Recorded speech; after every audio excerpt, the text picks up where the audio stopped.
Hello everybody, it's James here, story time with Dutch Mantell, episode 107, and he really surprised me with a very aggressive wave right at the beginning.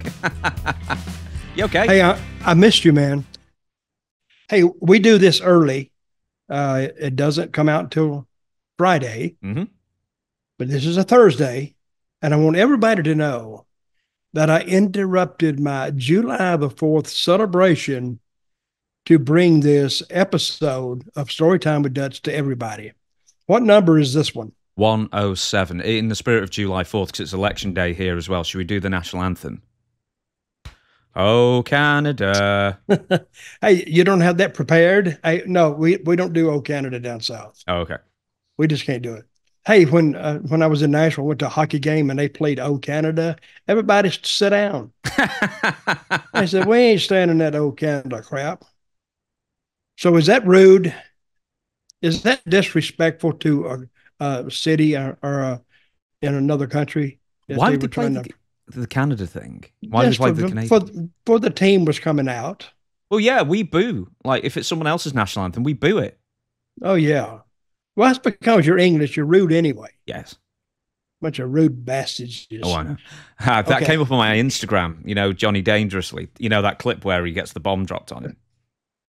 Oh, yeah. I love Johnny Dangerously. Yeah.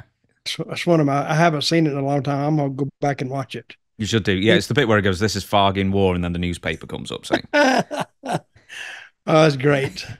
We have got a million things to talk about today, and first we're going to do the intro, of course. So there are T-shirts, pro wrestling tees. Please go there. Please support the show. Facebook, Storytime with Dutch Mantell, of course. We've got merchandise as well. I've got two books, one on Owen Hart, which is going to come up very briefly. Owen Hart as well. One on Owen Hart, King of Pranks, and Dwayne The Rock Johnson, the People's Champion from Hollywood to WWE or backwards. I wrote a couple of years ago. I can't remember which way it goes. Dutch has got two books as well. The World According to Dutch and Tales from a Dirt Road. If you want great reading material. Absolutely, they are. If you want them unsigned, go to Amazon. If you want them signed, you can go to Dirty Dutch Mantell with 2 L's at gmail.com, as well as diplomas, as well as some hats he's still got that he's flogging as well. Signed, he will sign it, and you can get your requests and that kind of thing. I've had trouble signing these hats. I just thought I'd bring that up. It is a good. You need like special gel pens or something for them because of the material. Oh, well, I signed that one. I don't know if you see it or not, but I signed that one. But sometimes it's very hard to sign these. But that's a nice looking hat, don't you think? Yeah, absolutely. I know a couple of people in WWE who wanted one, so I said you can have half off if you wear it on screen. Questions for Dutch@gmail.com if you've got a question for us that you want us to ask and ask. Who wanted my hat? I will tell you off air who it was. You can't tell me? Oh, you're kayfabing. No, you're kayfabing our subscribers. Yes, I am. I cannot believe you, James. Questions for Dutch@gmail.com if you want to submit your questions. A lot of people have done this last week. For whatever reason, there's been a huge influx of questions coming in, so thank you very much. And last but not least, the Stevie Richards Show, also out on a Friday, but a different time to Story Time with Dutch Mantell. And we're going to be on episode 2, where we're going to be talking about the money and the miles of the wrestling business. A fascinating look into contracts, spends on the road, and that kind of thing. So I encourage you all to watch that because it was really interesting. Just imagine we're getting in the car and we're going from Atlanta to Savannah, which is about 250 miles. That's like 3.5 hours at least. So we got to talk about something. So what do we talk about? We're going to talk about wrestling or anything else that pops up. So, and that is how I learned the inner workings of this business. See, I was so dumb when I started wrestling. I thought there was only 2 places where they had wrestling. It was the Carolinas and Georgia. And then I found out, oh, Florida has it too. I said, really? Oh, yeah. And Alabama, and then Texas and Oklahoma. Then I found out and Tennessee has all the, wait a minute, I didn't know this. They said, yeah. When did you find out that other countries had wrestling? Because I know you wrestled in Japan and a few other places like that, but when did you find Japan had wrestling? 3 weeks ago. And you first went there in 1980?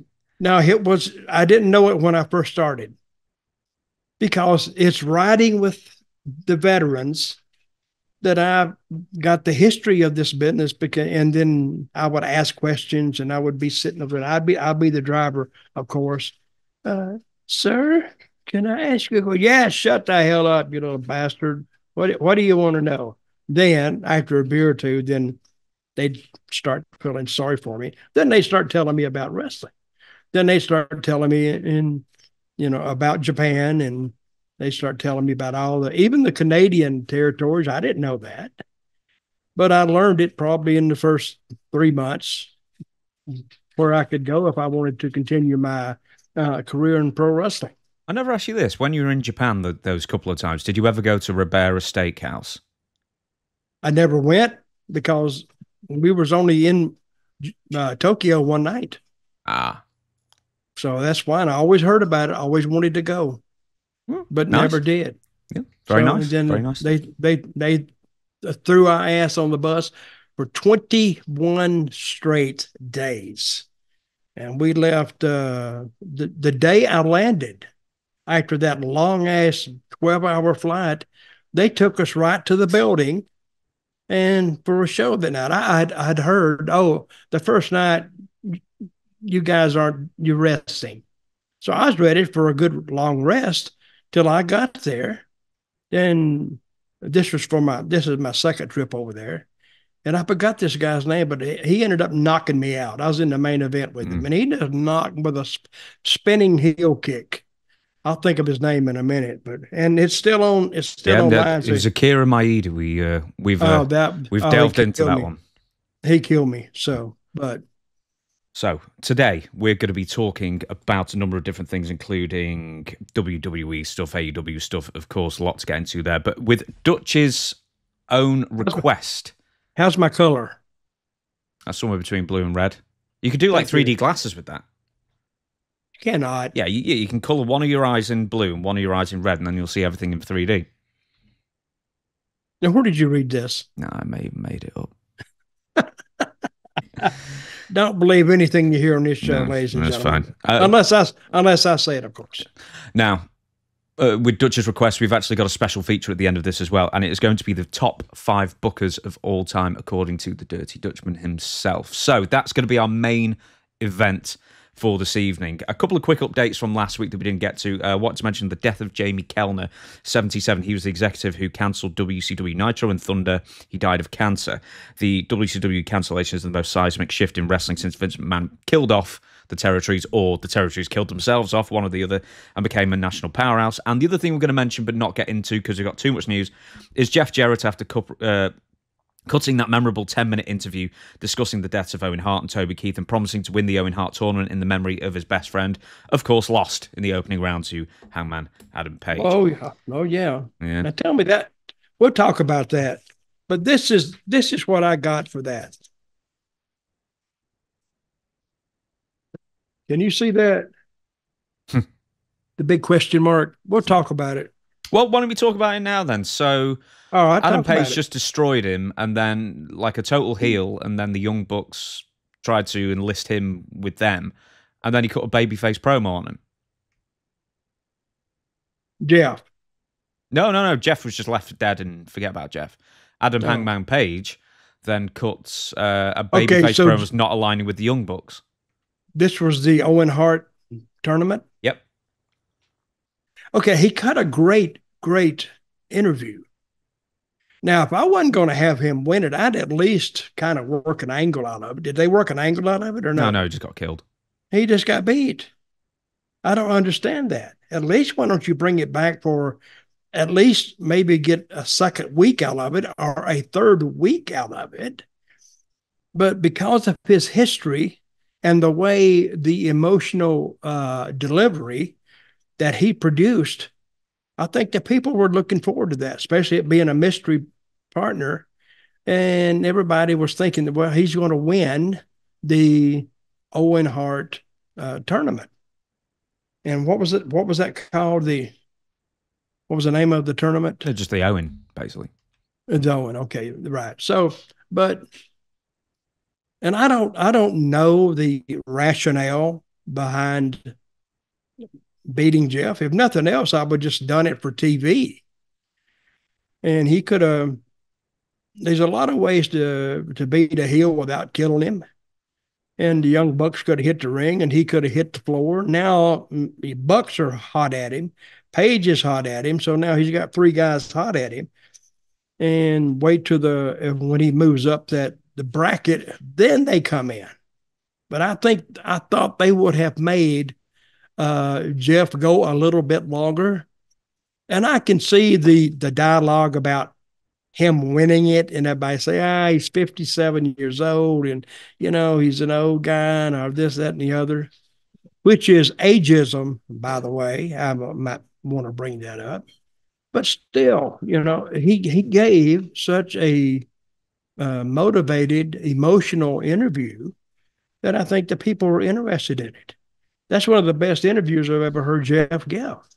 And even though I heard it went 10 minutes, they cut it down to 4, but still he had some tears in it. And because Jeff is like, I know Jeff pretty well.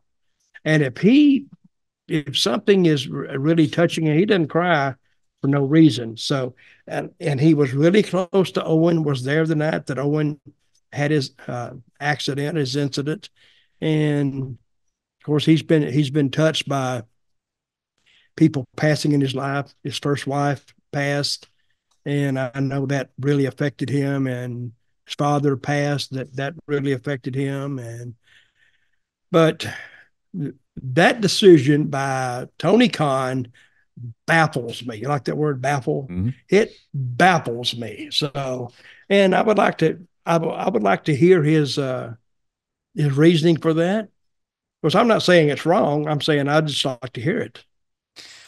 What if I told you my theory is that Jeff Jarrett wasn't meant to do an interview that good, and they don't really have do you know what I mean? Oh, well, it was just, it was too good, but we're not changing plans for anyone, so deal with it.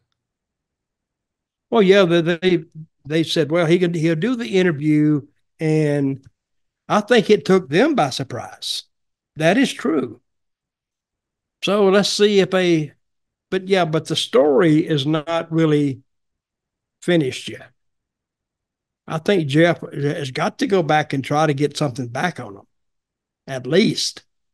So we'll see where it runs. I don't want to be calling the strike before the pitch is thrown, and we'll see what Tony has in store for it. We've got a lot of stuff on AEW. There was a couple of turns and that kind of thing, but we'll be dealing with that later in the show. For now, we've got a couple of WWE things we want to talk about. And Paul Heyman, last Friday on WWE SmackDown, was in quite a big segment indeed. You watched it? You watched the entire show, did you? Yes, I did. I have to. It's my job. I work. This is not the only podcast I do. Mr. James, I do another one. I know. By Sportskeeda, and I got two guys on there with me, and Sid and Rick, and we talk about the show on SmackDown. So imagine the grief I was in like a year and a half ago watching SmackDown. Oh my God, it was horrible. It was really horrible. So I would think that the rating wouldn't change, because when people start watching the show back then, they'd go to sleep and they wouldn't leave. So it would it would still record them watching. But it's got a lot better recently, I'll tell you that for nothing. And that last segment was very good indeed. So, but you had some things you wanted to bring up about it as well. Well, we knew that the turn with Paul Heyman was coming, but the way they did it, I mean, they really busted his balls. They broke him down like a 410 shotgun. And, and Paul, we know that he's not a fighter. He's a big fat son of a bitch anyway, but I bet he weighs 300 pounds. But he did a great job and leading up to this. And when Roman left, his support panel left, his support left. So Roman wasn't there to really protect him. And you can see Paul, and Paul did a great job, because as long as Roman was there, he'd run that mouth and, he'd say anything. But now when Roman left, now you could see by Paul's indecision and his fearfulness that he feared for his safety. So when Solo Sokoa asked Paul to pledge allegiance to the head of the table, the head of the family, and then he stood back like this for Paul to throw the lei around his neck. And he says, of course, I've seen some other joking instances. He said, well, you can just suck my, like that. But he said he can't do it. And then they just beat the living crap out of him. But that wasn't the end of it. Then they threw him outside, put him through a table. And, but I think Jacob Fatu, is that his name? Mm-hmm. And he's been long awaited too, coming in. So they killed two birds with one stone. And I think this is probably the angle of the year, the way they tied it all together. And you can tell when you're watching something like that, how good it is and how it just fascinates you. But it's all in the story. And they told this, and when you tell a story in wrestling, you got to tell it up to a point like this. Now it all makes sense. Paul is fired, which we expected. Fatu is there, which we expected. But when what were you thinking when that show ended? I've got to tune in next week and see what happens. Where is this story going? And that's the beauty of wrestling. Because they're not outrunning the horse. They're not outrunning themselves. So let's see where it goes. Now we're waiting for the other shoe to drop, which is Roman to show up. And I don't know when he's going to show up. Now, I thought they would have stretched this out a little more and actually got two segments out of it, but they put it all in one. So if they put it in one, they made Jacob Fatu look like just a monster. And they put him on the table. And I would say that Jacob Fatu, I may have said this before, but I think he's got to. They were really struggling to get Paul up. And I think today he may have a massive hernia. So if he doesn't make SmackDown Friday, they say, well, he got a hernia trying to lift that fat ass Paul Heyman off the floor. But it ended well. Now, I'm reading some other things that he's going to be gone for a while, Paul, which is, what's that old saying? Absence makes the heart grow fonder. Yes. So, and he's been a staple on that show every week for almost 20 years. Well, maybe not that long, but a long, long time. And now Paul is going to get sympathy from the fans because he's going to side with Roman Reigns, and we'll hope that Roman comes back first. This is what I think. Roman comes back first, and then Paul, he'll make a surprise entrance to help him out at some point, and then we're off and running. But see, they're not going to miss a step with this.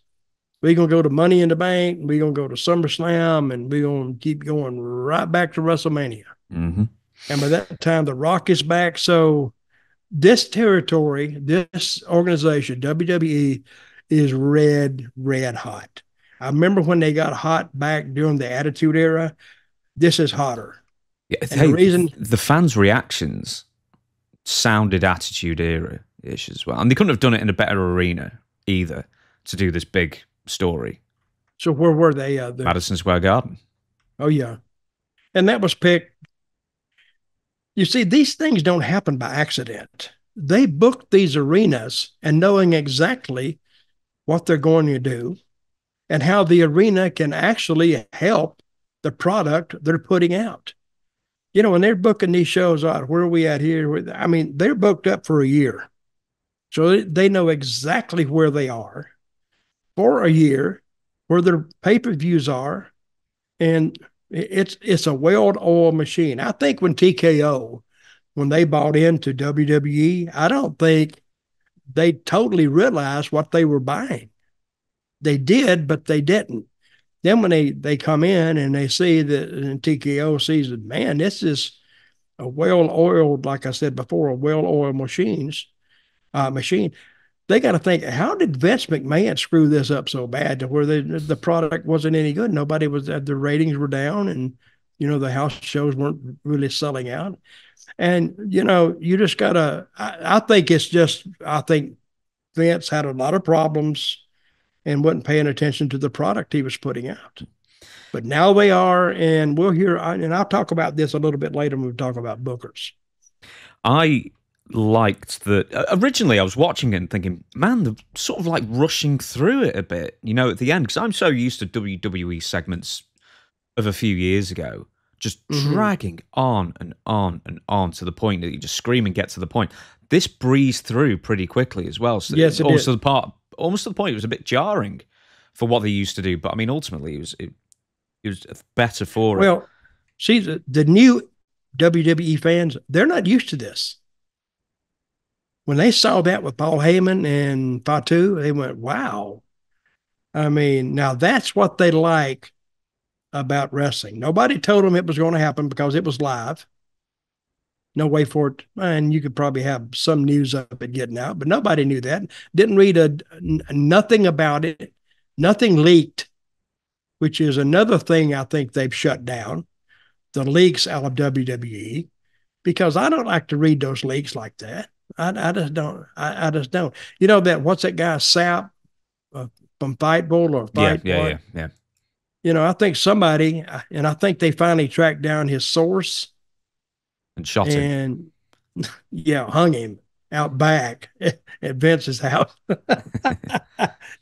Oh, Vince might be the one leaking it. I don't know. Well, Vince has been doing quite a lot of leaking, hasn't he? What? Stop it. That is in really poor taste. Yes, ladies and pervert. I want to apologize to my cohort, my compatriot here who really said some things he shouldn't have said. If it hurts your feelings, I'm sorry, because I would never say that, but he did. So, but he is sorry. Aren't you sorry, James? Oh, yeah. Okay. Look at my face. Okay.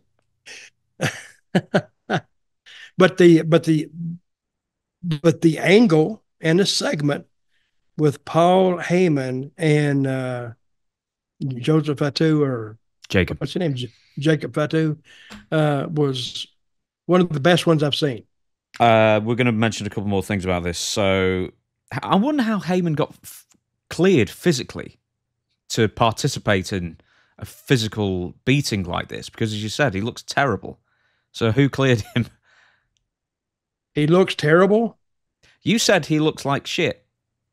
He don't look that good. No. Also, he had the pinkest eyes in the world, so he looked like he'd been smoking weed more than anything else. Well, I heard about that. He's been staying up late to give his eyes the appearance that he's worried, and it works. It did work.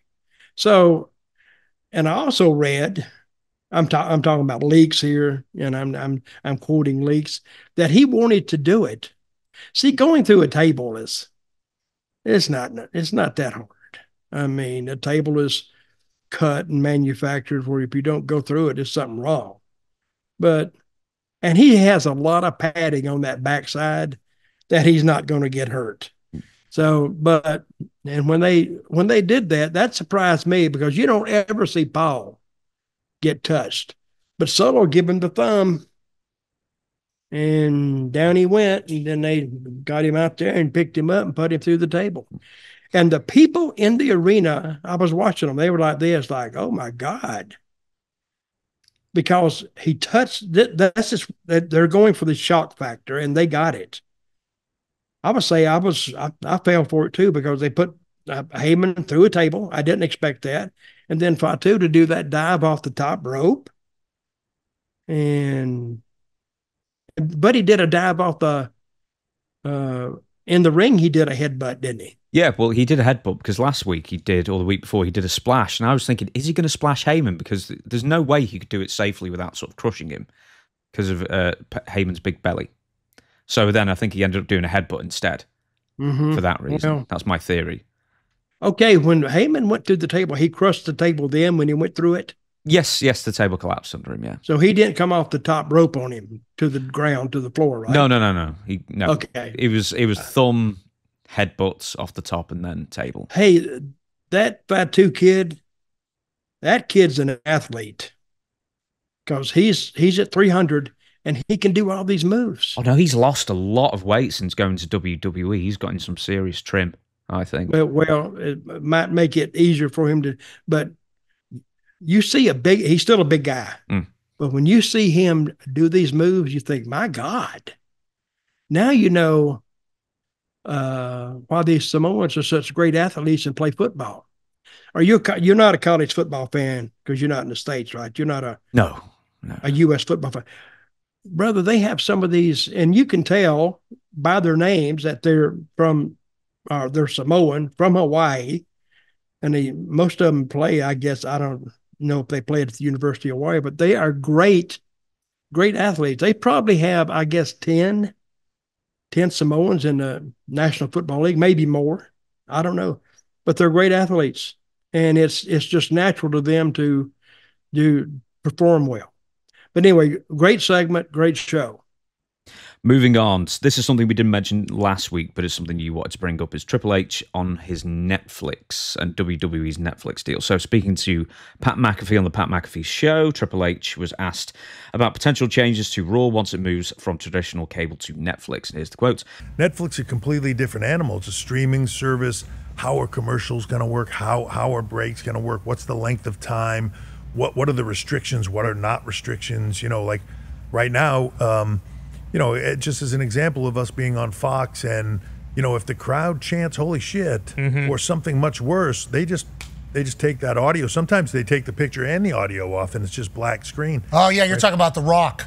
Yeah, the Rock. There was a big message being delivered and you guys just want the complete nothing. Remember, that was your decision. Yeah. Look, and you know, The Rock comes in and like you sort of kind of can't tell The Rock what to do, right? Like, what are we going to tell him? So he does what he does, but we won't have those issues. Netflix, right? The ability to be live globally, the ability to have everything seen all at once everywhere. It's a game-changing moment, and I think in many ways, not to disparage other partners because we want to be everywhere, but like that's sort of where the world is heading, right? Is streaming services. You see the NFL sticking their toe in the water.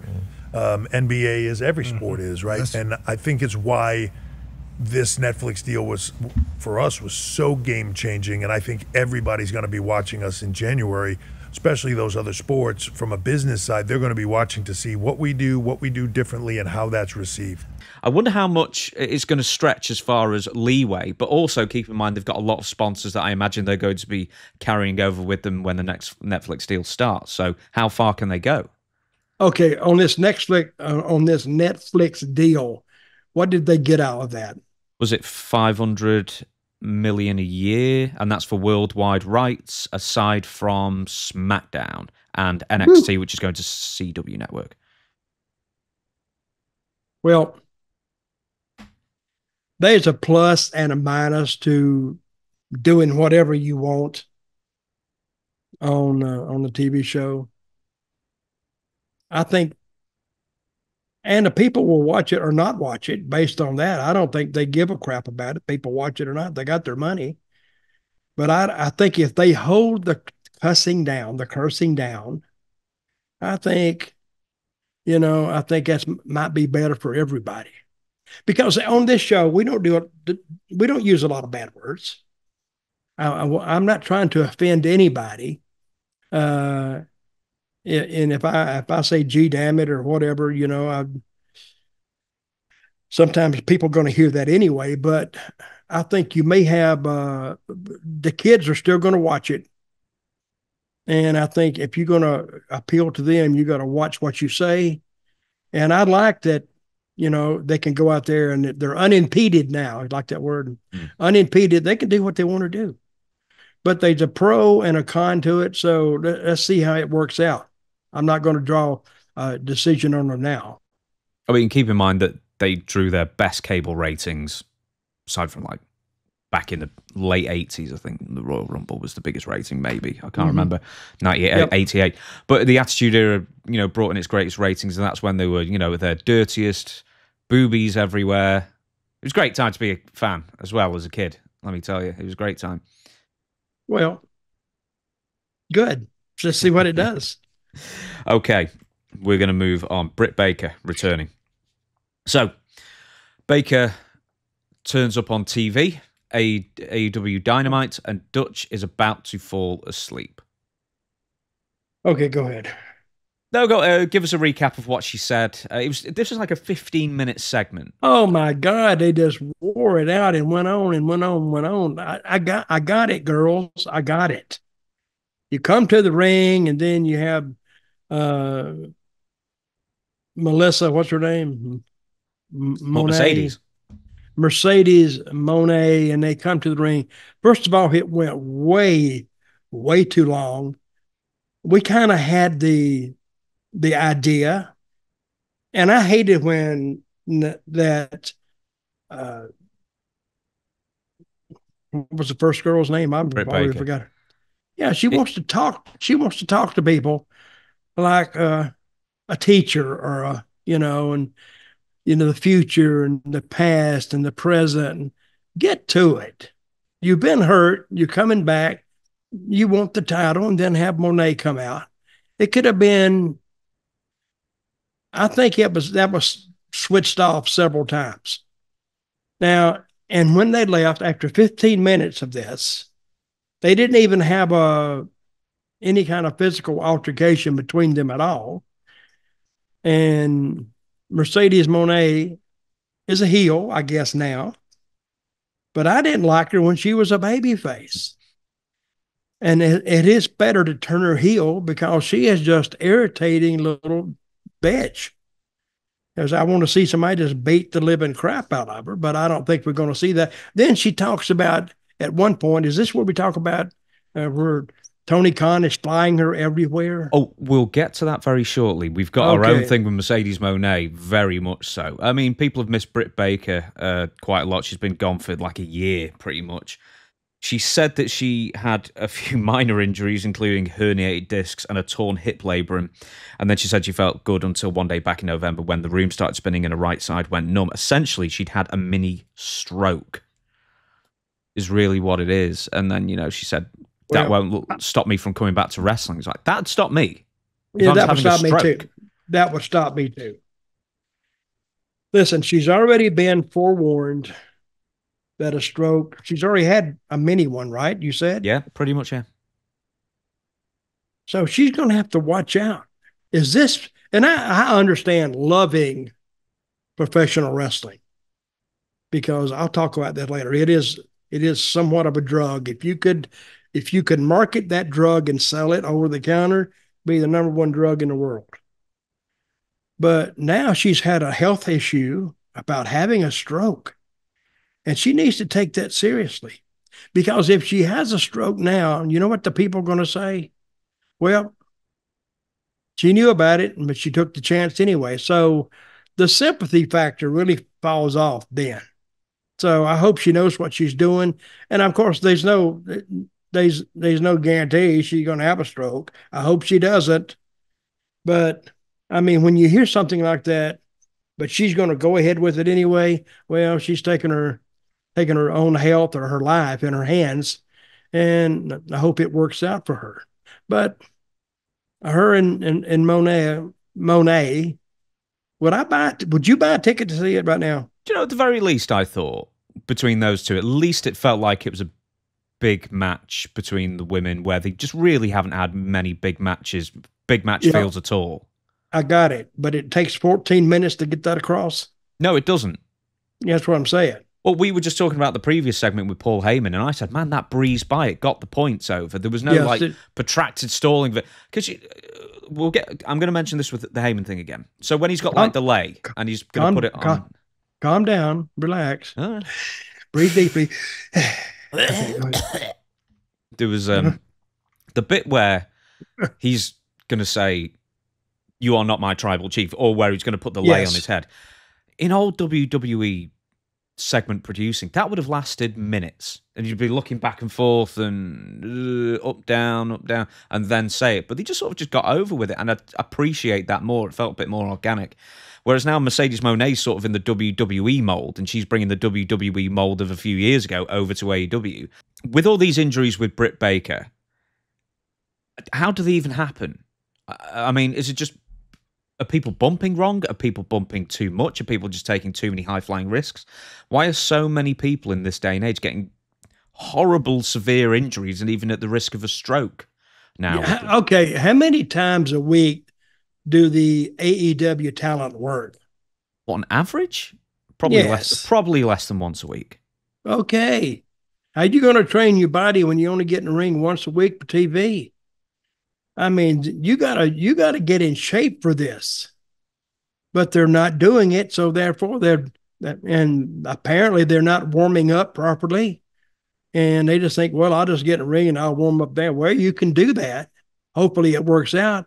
But with Britt Baker, it didn't work out. She got hurt badly enough. She had to take a year off. So there's still something wrong with that internal system at AEW, that they still haven't worked out the kinks, and they've been in the business for 5 years. We shall move on to Mercedes Moné, and this was something... in fact, just before we do, actually, what do you think of Tony Khan hiding pretty much everybody's injury status? Because we didn't know any of this for 10 months, and it's one of those things where I sort of think, well, you know, that could be a segment. How is Britt Baker doing? You know, on AWTV, break up the matches a little bit. You know, she's recovering, she's doing this, she's doing that, she'll be back in 2 months, that kind of thing. I'd like to know, like, injury updates and be included in the process as a fan in that sense. Well, to say that she's coming along at the 6-month mark, she won't be ready for another 6 months, is premature. I think that's left up to the talent, if they want to tell their fans how they're doing. Only when it gets close to their appearance should AEW even be talking about it. So I don't really hold that against Tony Khan. That's a company decision, which I don't see the hurt in doing that, because don't promote them way out in the future because they may not show up. But, you know, with a month out, you know, they're pretty well straightened out, pretty much healed up, and they're ready to go. So, back to Mercedes. So, she, in this same segment, she interrupts Britt Baker. She has people come out with balloons, and it's her celebration of winning a second belt that, to be honest, I'd never even heard of before. The New Japan's Strong Women's title. I mean, never heard it. Yeah, I mean, if you think AEW's got a lot of titles, New Japan, my God, they must have, like, almost infinitesimal amount of belts at one point or another. Hey, so, I like that word. yeah. I like that. Yeah, it's good. Infinitesimal. Infinitesimal. Countless. She comes out and she's doing the whole thing. She's finally turned heel. Yes. But it seems official she's turned heel. I've sent you a couple of videos of interviews she did, and even one from the Dynamite the week before where she is challenging Stephanie Vakir for the NJPW Strong Women's title, and now she's got 2 belts, that kind of thing. And I think she was still a babyface. She's challenging who? Stephanie Vakir. Who is that? Well, exactly. I mean, if you're going to do something, get somebody who has a name and have her beat a name. Oh, Tony, the money you're paying, you can get a name. She's got a name for only the hardcore wrestlers, and doesn't really explain who she is to the rest of us. Hell, she could beat me if Tony wants to pay me enough. I'll get in the ring with her. And I'll just lay down. I'll just grab her and just fall down. 1, 2, 3. And she wants to kick out, and I won't let her. I'm holding her down. You could be the New Japan Strong Women's Champion right now. Yeah, exactly. Yeah, but your price is too high. What do you think I would charge him? Try to charge him? Oh, at least 10. Oh, yeah, at least. Yeah. Guess what I'd get? 0. 200. Probably $200. Yeah, you've got to start high. And hey, Tony overpaid me. Here's another $100 back. So now Mercedes is officially a heel. Okay, her interview, to me, she's irritating as hell. I think this is a thing that bothers me about female wrestling. They go to the ring half naked, but don't want anybody to say anything to them about having their breasts showing or ass hanging out. They don't want anybody, any of the males out there to say anything. Well, why did you dress that way?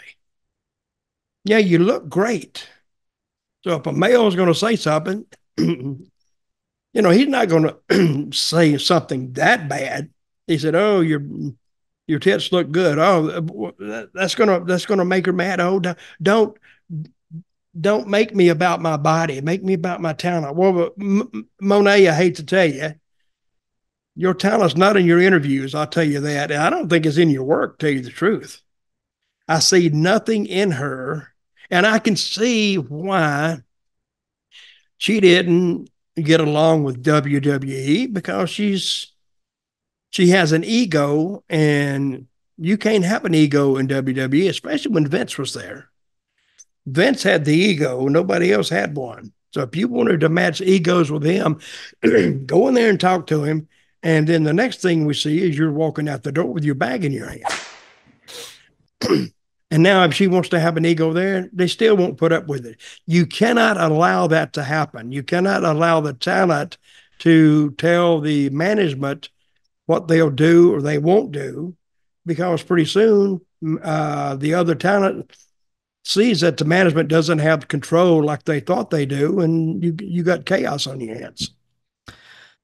So there was an interview that we won't talk about, really, aside from the fact that I'm sure she was trying to be a baby face, but she just comes off as such... I have to block that word, you know. Oh, you do have to block that word? Yes, I've got to block that one, for goodness sake. Let me just make a note of it. 42... Okay, right, I've written the note on there. You want to do it again? No, we might as well leave that in, just for the filthy language that you know that Dutch uses, and then he accuses me of other things. Anyway, Mercedes Mone in an interview building up Forbidden Door, I believe. I'm not even sure it was before or after Forbidden Door, whatever it was. Anyway, here's a quote. Acting, I really didn't see coming, because I didn't know how those doors of opportunities were going to come, especially in WWE. And I love WWE, but they tried so hard to not make me do The Mandalorian and put me on house shows when I was supposed to film, and it was pulling teeth just to get on that show, just to be a part of that show. So these new doors of opportunity here at AEW, I have all the time in the world to go do acting and more, and Tony will pick me up on the private jet to take me to the shows and back to the other show to film. So it's so beautiful. It's so cool that I get these new doors. And I feel like it's just the universe being like, we want you to be this beautiful superstar that we see you as. What kind of comment is that? What did I just say that you censored? Yes. I'm not going to say it again.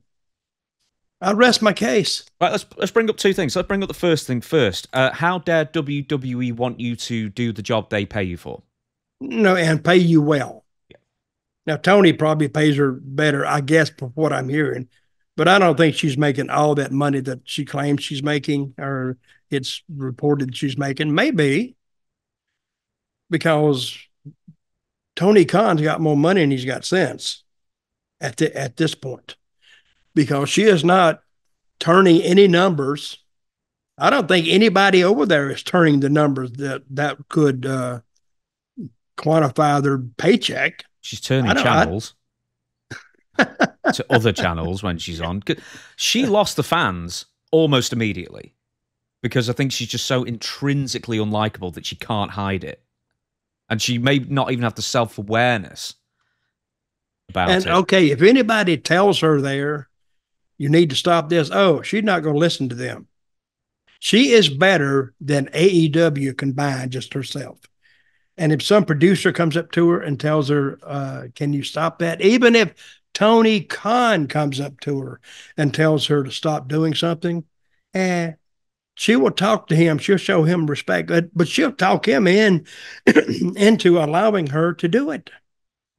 So I don't see what we want to do in wrestling is create interest. She's creating disinterest.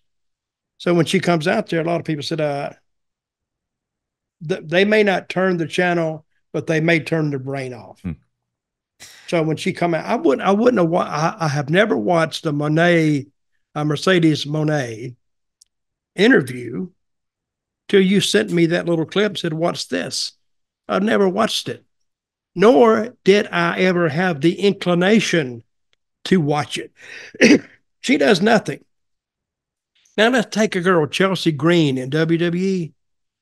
I will watch her till the cows come home because she's entertaining. She's funny. She acts stupid. And it's to me, and I like that girl anyway, but Monet doing all this stuff and out there, I would actually pay to see Chelsea Green just beat the crap out of Mercedes Monet. No, we need a GoFundMe started. So Matt Cardona, set one up. Yeah, do it. Right, let's get the other part of this quote, and we've got another quote to go as well here. So, the private jet, Tony will pick me up because he gives me so much time and he lends me the private jet. A lovely humble brag there. Well, that's something we can all relate to, of course. Wait a minute, what about the climate change?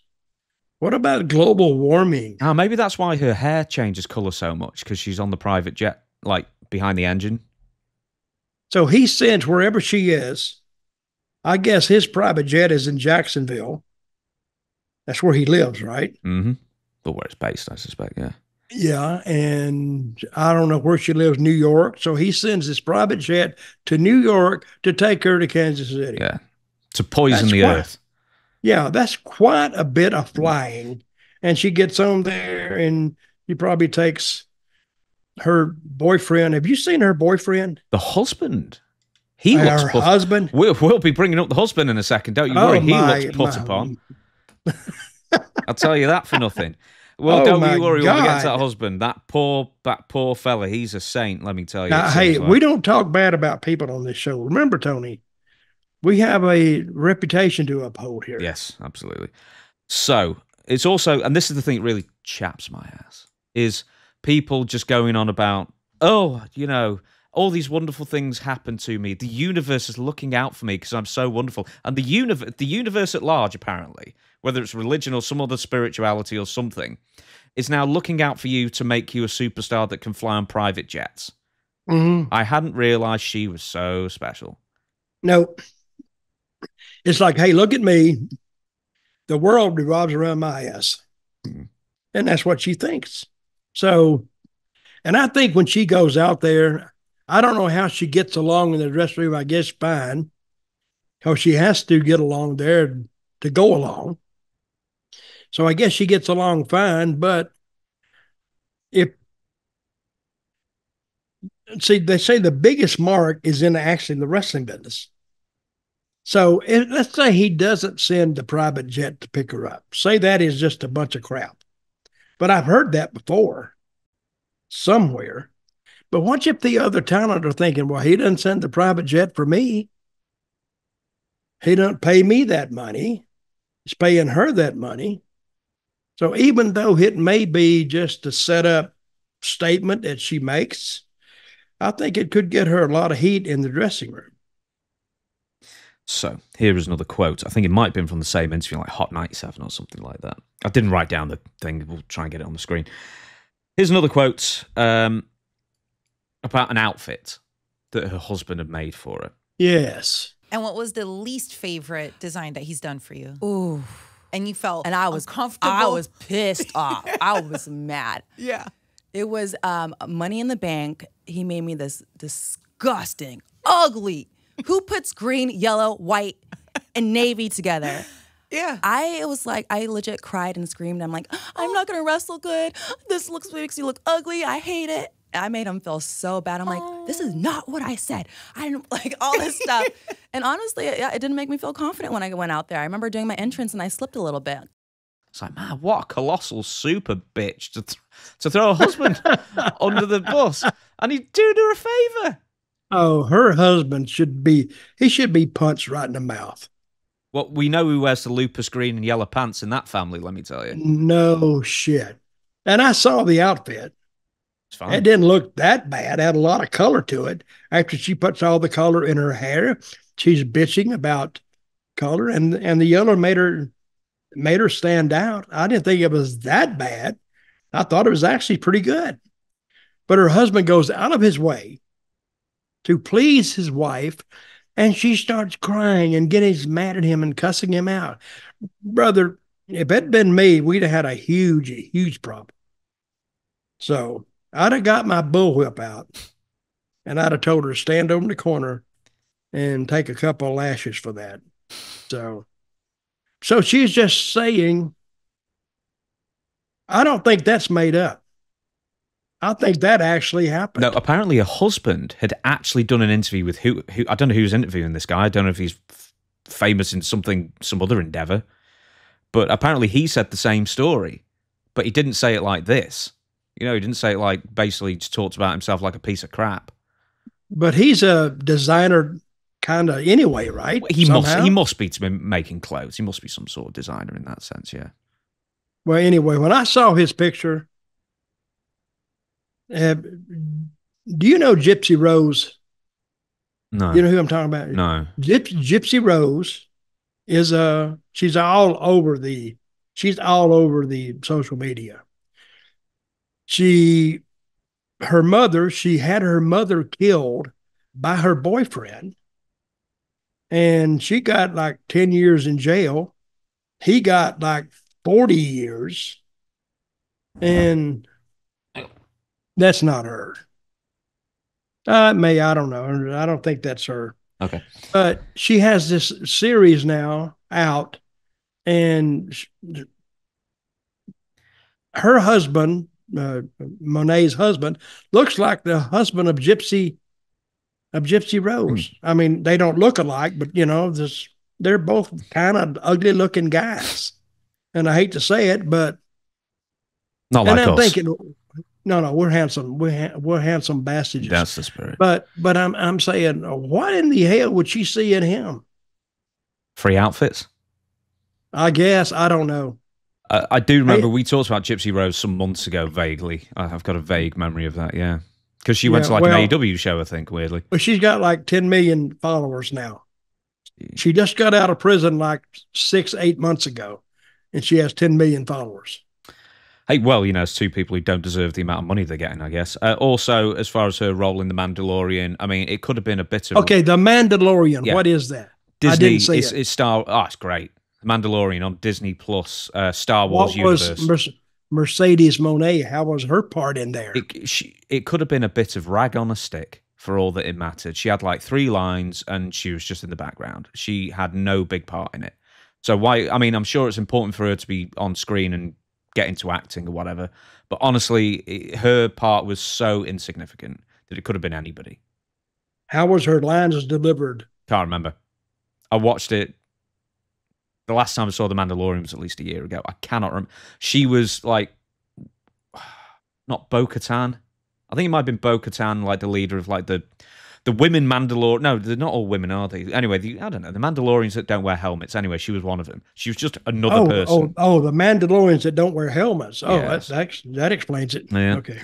Right, we're gonna move on then. MJF turns heel, but why? So he comes in 2 weeks ago, pay-per-view.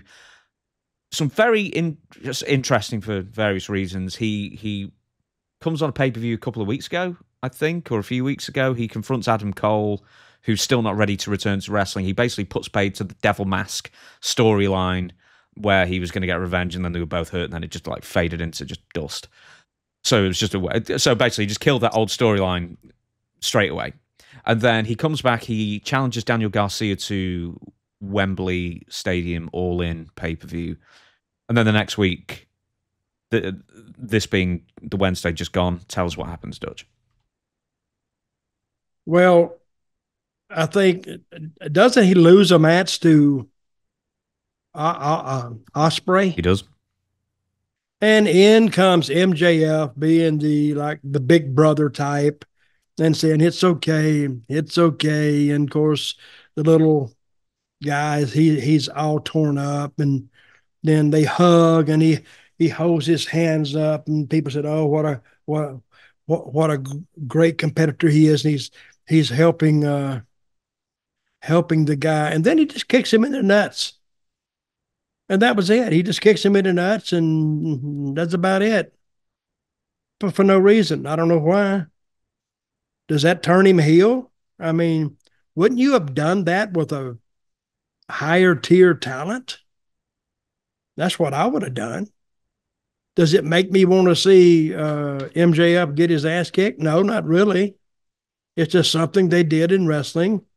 And now it's going to require another week to kind of repair the damage they did on this show, or to shoot the other angle wherever they intended it for it to go. So, Tony, you need help, kid. You really need help booking these shows. And I've said, how many times have I said this? It's not the first move you make, it's the second move that is as important as the first one. You look at the Bloodline story. They have, every time they have elevated something, it was big. Take the Paul Heyman thing, going through the table, and him saying, and he's turning down the Bloodline. He don't want to be with them anymore, and he got his ass handed to him. Plus, he went through the table. But that is a fair payoff for what we've gone through, and we knew it was coming. That's the beauty of it. You got to kind of telegraph something is coming. We don't know what, but we know it when we see it, and they did a great job in that. And I'll talk about that just a little bit later, because it's a great, great job. Because that's the way they used to leave it like that on Raw all the time. They used to leave a cliffhanger. So what happened? And they've had some good ones too. The car blowing up, I remember that one still. And I remember the shot with Austin and Pillman. I remember that. In your booking years, we're going to get back to this MJF thing, because it's pretty fascinating why they would have done this so early. But what are the main good reasons to turn a wrestler heel? The two I can think of is there's a motivation that makes sense, or the fans are booing them anyway, or they're losing steam and they need to jumpstart their sort of character again. So what are good reasons to turn a wrestler? Well, he was losing steam anyway because of the way they presented him. But they only presented, there's only 2 weeks worth of presentation, and they managed to kill off his team. How did they do kidding. that? Well, that's called speeding it up. Really speeding it up. And I just think they went about it wrong. I mean, if nothing else, see, they tried to do the interviews, but they did them in the ring, and they made them too long. I think it would have been better MJF just doing an interview with one of their commentators and have them saying this stuff. You'd have got the same effect with it, I think. But you would have to actually take this whole mess and sit it down with the creative team around you and say, we got to salvage this. And it takes time. I think what Tony's trying to do, he's trying to make these guys superstars overnight. Not happening. Not happening. First of all, he picked the wrong time to try to compete with WWE. They're at the hottest they've ever been. So when people watch AEW, it's just alternative viewing. That's what they watch it for, because some people are so enamored and so addicted to wrestling. And there is such a thing called wrestling addicts, that. Mm-hmm. But he doesn't know how to compete. He really doesn't. The wrestling won't do it. It's the story, and the story has to go deeper than what their talent level allows them to do.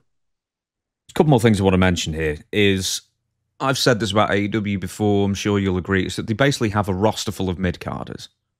Everyone seems to be in the mid-card. There's no real tiers, essentially, or as well defined as WWE's at least. And there's two examples I'm going to give you. One, MJF is feuding with Daniel Garcia. That's not elevating Daniel Garcia. That's just bringing MJF down. And it's not really helping Garcia, really, because he's just there to be fed to the wolves. No one thinks he's going to beat MJF. So no, at all. And here's because if he did beat him, now you kill both of them. You actually kill Garcia because he's not moving up. I remember a guy they had not too long ago, and they started him out pretty good and was pushing him, and all of a sudden he just disappeared. Wardlow. He was not the guy. Wardlow. Oh, Yeah, not Wardlow, and he's won too. Yeah, he beat MJF and then disappeared. Yeah, I mean, you could actually win and be thrown in the swamp. Nobody ever sees you again for about 2 months.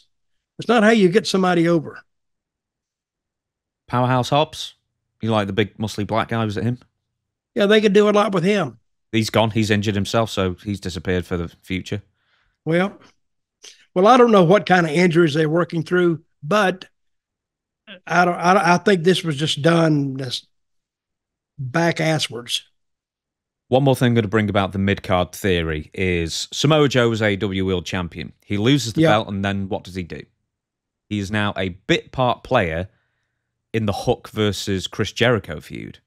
Mm-hmm. So he goes from champion to just somewhere in the middle. Now, MJF has done the same thing. He was champion, he comes back, and now he's just somewhere in the middle. And that's it. Well, I'm not going to tell him what to do. All I can say is, whatever you're doing, Mr. Khan, stop working. Next on the agenda, Bryan Danielson refuses to be AEW World Champion. This is going to be quite a quick one, I'm sure. So, Danielson said, I don't want to be the world champion. That's not my position anymore. The quality of wrestling in AEW is so high, it's hard to main event pay-per-views. That's not something my body can do anymore. Some fans would like that, but it's not my place. So there's two things here. One, he always has one of the best matches on any show he's on. But two, he thinks it's not his place to be champion anymore. Why not? I don't think he wants to do it. I think he could do it, but he don't want that pressure on him. I don't blame him. And so he's saying he's turning it down and let somebody else do it. I've had my time, which I appreciate that. I've had my time. And he's still got a job with the AEW anyway. So it's not like he's turning it down. He doesn't have anything. But it is a strange thing to hear from somebody like Daniel Bryan. And he is very good. But again, when he tells me the level of wrestling, the caliber of wrestling on this show was so high that all he could do was bring it down, I don't think he'd bring it down. He still does stuff that the other guys, I mean, people, at least he has the name, and they can do something with him. So he's trying to put it all on wrestling. If I had to sit down and watch just wrestling all day, I'd be so sick of it that I never want to see another damn introduction again in my life. But if you add a story in there, okay, now let's see how this story develops now. And when I see a story developing and they're fostering it and they're nurturing it and they're bringing it along, that holds my attention and it's been proven, it holds the fans' attention too. So I don't know what's so hard about that to understand. All these guys doing all these moves. Oh my God, it looks like human ballet is what it looks like. With contact ballet is what it looks like. But it don't mean nothing. Make it mean something and you'll have people coming and watching it. That's how you sell gimmicks. That's how you sell pay-per-views. That's how you sell interest. Do something between them that the people can relate to and you're going to have business. I remember when Bryan Danielson, we're never going to get over that. Bryan Danielson said, this is going to be my last year of wrestling. I'm going to wrestle full-time, etc. And I said to you, what was the best way to book Bryan Danielson going forward for Maximum Impact? And at the time, he was wrestling like a new guy every week. It was just like a dream match in his own head, I guess. A dream match every week, just a bunch of guys he wanted to wrestle, then he'd move on to the next one. He generally won as well. And you said, that's the worst thing to do. Have him have one giant, big, long-lasting feud that takes him an entire year and then has the big blow-off at the end of the year or whatever, and then he goes into the sunset. That's the way to draw money. Do you still feel that way? That's with him, yeah. Look at Cody. They took 2 years to get him there. Of course, 9 months was due to an injury. The injury actually helped him because when he was hurt, that was when Vince was still in WWE. And who knows what Vince would have done to damn sideline that angle. But it took him 2 years to get to the end of the story, and they could still bring that story back at any time or a piece of it because just relate back to it. And then when we saw that, when he gave his position to The Rock, I'm thinking, what the hell are they doing? I mean, why would you work that hard and they could have done it, but you pissed your fans off. And you can't piss off your fan base. But anyway, yeah, I think, I don't know the thought process. If I've been in the creative meeting and said, all right, Dutch, this is the fuck what we got.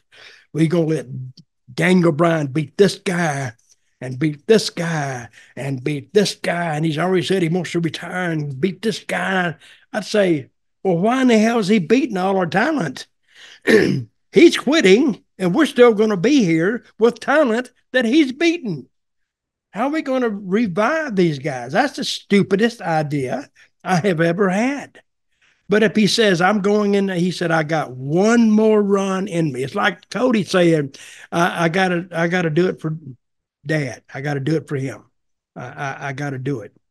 But if Daniel came out there and says, oh, Daniel Bryan, and he came out there and said, I got one more run and this will be my last. So, and then go, and he could actually go and win. And then the next week, he could just say, hey, I'm a man of my word, and I'm retiring, and here's your belt back. Thank you very much. I love all of you. Mm. And then he goes to work as an ambassador or something like that. But he doesn't just fade out. He's still there. So, and you know, when you say never in wrestling, you never say never in wrestling. You never say that. But give it another 6 months, a year, and you could use him in something else because the people are going to remember that. That's what I would have done with it. But him beating a guy here and beating a guy there and beating all your talent doesn't make a damn bit of sense to me. Okay, I'm going to give you a booking idea, and you tell me good or bad. He goes, you know you're going to like it. He goes and wins the Owen Hart tournament. He wins the title at All in Wembley. Like, you could do a big emotional thing where he says, if I don't win this title here, I retire. Yeah. And then he does win it. And then he says, I tell you what, the person who knocks me off the perch, the person who beats me for this title, not only wins the belt, but gets to say that they retired Bryan Danielson as well. And then he promises when he loses the belt, he will retire. So then every match has got jeopardy onto it. And you know he's going to retire at some point. Not a bad idea, but he has to turn some of those matches down. You know, somebody challenged him and he said, no, which kind of says, I think you could beat me and I'd have to retire. I would give it just a little bit of a choice whether he would accept the match or not, but that's not a bad idea. See, that's how matches are born in creative. Somebody comes up with an idea like that, then I come up with an idea that complements that, I hope, and then we discuss it. That's how creative is supposed to work. Yeah, but all right, I know we're biased saying it, or I'm biased saying this, but us two we just made that up within 5 minutes. That's a better idea than anything they've done. Why don't they surely they've got somebody who can just think logically like that. Because they probably give ideas. You're talking about AEW, right? Oh, yeah. They probably give ideas to Tony, and if it's not his idea, he don't want to hear it. I'm not saying that's true, but I think he's probably turned down more great ideas than he's come up with. Why have a creative team if you're going to not listen to what they got? People overcomplicate this thing so much. I mean, storytelling is really, but what do you always say? Just make it so a 6-year-old can understand it. You don't have to talk down to people like they're 6 years old, but make it as simple that a 6-year-old can understand the motivations. What's so hard about that? You're telling a story. Don't make it that, you go into a lot of twist and turn and legalities and all this. Just, hey, he knocked the shit out of you from behind and you coming back to get him. Kids can understand that. They want to get even. Hell, they do that on the playground every day. So don't make it overly complicated. Make it so everybody understands it, and you probably got business. Hey, years ago when we had territories, God, that seems like back in the 1860s. But you know how much talent we had? 16 guys usually. 16 guys, and they worked every night. Here, Tony Khan's got 150, but still, and he can't book all of them. I don't know why he would have so many people. And do you know what's been reported, right? You'll like this, is that apparently how do you know I like it? Oh, you'll like this, is that the roster bill alone, I don't know if this is true or not, something I heard very recently, for AEW annually is over $100 million. Just to hire everybody they've got on the... Maybe that includes office staff as well, I don't know, but they've got so many people under contract and probably so many people... I don't believe it. No? Nah. It's quite a that few. That means you'd have to pay... Oh, yeah, well, maybe. But it's probably some, they're just paid, say, $1,000 to make this to show up and not even do the show. But still, I don't think it'd add up to 100 million people, $100 million. I don't. Okay, we're going to move on then. Something Kevin Nash said. Tony, if you have a budget of 100 million people, I got two guys sitting here that have creative, intellectual intelligence that you may be able to use. Because we can't show up at a meeting, and we have to do it over Zoom. We shall move on. Kevin Nash on CM Punk's triceps test. So this is something I think he actually said back in May or June or whenever it is. Someone sent me a video, is what I'm saying. Like I saw something like Punk was on social media or something like that, and he was stating that he was added to the video game along with Terry Funk and a couple of the like Sandman and some other guys, ECW hardcore guys. My only thing is this. I tore my quad. Well, it happened. A lot of people just don't know about it probably because I came back quicker than a tricep tear. But so he's saying he's going to be back for SummerSlam. He tore that mother in January. I'm just saying, I tore my tricep, had it reconnected, and I didn't miss a pay-per-view. Thanks for the guaranteed money. Don't get paid and see how long you can lay around with your arm in a sling. Do you agree with... I mean, firstly, what is his point? And secondly, do you agree with the point you think he's trying to make? What point is he trying to make? Well, yeah. I mean, really, it's just coming off as jealousy, really. That times change. Well, he seems pissed off that times change, though. Well, there was a guy who made money because he was friends with. He made money in WWE, because Vince liked him. And then he got a chance to go to WCW because the Click went down there. So anybody that needs to be complaining about money doesn't need to be Kevin. I love Kevin. He's a funny son of a bitch. I traveled a lot with him. But hey, what about the guys that were not in his position that when you didn't work, you didn't get paid? He kind of alluded to that because, he had a guaranteed contract that he got paid regardless. So if he was out 3 months and he's making, say, 40 grand a month or whatever he was making, or 50 grand, he doesn't leave his house and still gets $50,000 put in his bank account. It's not a bad deal if you can get it, even today. So I hear with Kevin Nash and quite a few of the other WCW guys at the time that he, correct me if I'm wrong, people, that he was one of those people who wouldn't really show up to the house shows, would get that guaranteed money, and basically he didn't even wrestle that much on TV. He'd just stand there and talk or just interfere or whatever. So, I mean, as far as like earning their money, I mean, Kevin Nash is not one of the people who should be talking. Because it's hardly like he put the biggest amount of effort into his matches. We've got his nickname was Big Lazy, for Christ's sake. Well, he made money, and I was there when he first started.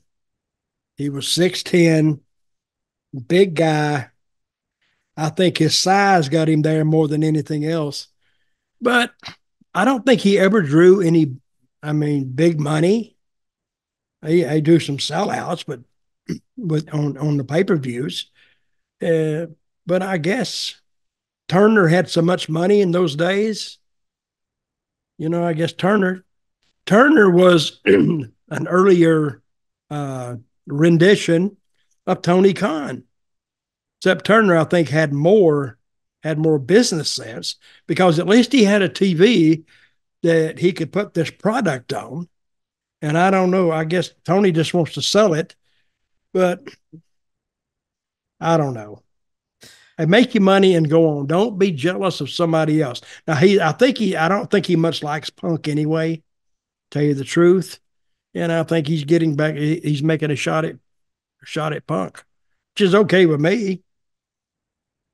I have nothing to do with it. So, I mean, you were in this era in the WWF. Well, I know you weren't working full time at the WWF in ring, and you did do some matches for the WWF more in '96, I think, when Bradshaw was there. But, I mean, are you bitter at people these days having downside guarantees and being able to take time off to heal? No, I'm not bitter at all. I just wish it had been that way when I was there. So if people can make money, I'm happy for them. I really am. But I think the WWE was actually you could have dealt with the mafia easier, because I still have my first contract that I signed with WWE. It was totally illegal anyway. I didn't know that at the time. But if you're not making any money, you're not liable to go and hire a lawyer, because a lawyer is going to cost you about 10 times more than you're making. So, but as far as having any kind of bad feelings toward guys making money now, no, I'm not. But I do think that the guys of earlier years and the talent of earlier years set the stage for this business to reach the levels that it's reached now. Vince McMahon, he did not invent pro wrestling. He did see a need for it and a space for it, and he did create that space, but then he ran into troubles too. Now, these guys are making, some of them, $2 million, $3 million, $4 million a year, and working less than what we used to make for just a pittance of that. Like that word, pittance. Mm-hmm. That's an old English word. Do you think that happens in like other sports like baseball or basketball, you know, where like the big stars of the 70s and 60s, they work hard? And, baseball, it does. Because they don't pay those minor league ball players nothing. I think they pick up I may be wrong in this, but I heard they pick up like their apartment and maybe a car, I don't know. And they make like $500-600 a week playing minor league baseball. Well, I'm talking about in the major leagues, like a major leaguer from the 70s compared to a major leaguer in 2024 will be making infinitesimally less, because I know you like the word. Times change. Yeah. But the thing about baseball players, they got to produce. They got to have RBI. They got to have a batting average. They got a pitcher has to throw strikes. He has to win games. So if he has a bad season, guess what? He's on chopping block, and they can trade him, and his money goes down. But see, in wrestling, you sign a 3-year deal, so even if you don't draw nothing, you're still going to make the money for 3 years and produce absolutely nothing. You can actually show up at a 10,000-seat arena and draw 1,000 people, and they're only there because they're addicts to wrestling. But it's a weird business, and I don't think back when I wrestled, I don't think we don't get our due, but we brought this business just as much as Vince McMahon did. We all had to. This is something we'll talk a little bit about, the greatest send-off in wrestling history. So Tony Khan recently said about the pride he felt being able to give Sting the proper send-off he didn't get in WWE or TNA. I don't think he had a great experience with WWE, and he was looking to do something very different. When I first talked to Sting, he was interested in maybe having a comeback, but I don't think Steve ever imagined that it would lead to a 3-year run in wrestling that would become legendary. And Sting's final match, Sting and Darby versus the Young Bucks at AEW Revolution, was, in my opinion, the greatest send-off ever in pro wrestling. And Sting deserves that because he's one of the greatest wrestlers ever, and we were very lucky to have Sting in AEW. So you saw the retirement of Sting. Where does that rank for you on the greatest send-offs of all time? I'm not big on send-offs. I'm really not. Why not? I'm just not. I mean, I think one of the greatest matches, and I don't much like this guy, Ric Flair, the match he had with Shawn Michaels. I think he got beat, which is expected. But they made Shawn look like he had a heart. He didn't want to do it, but he did it. So, and I think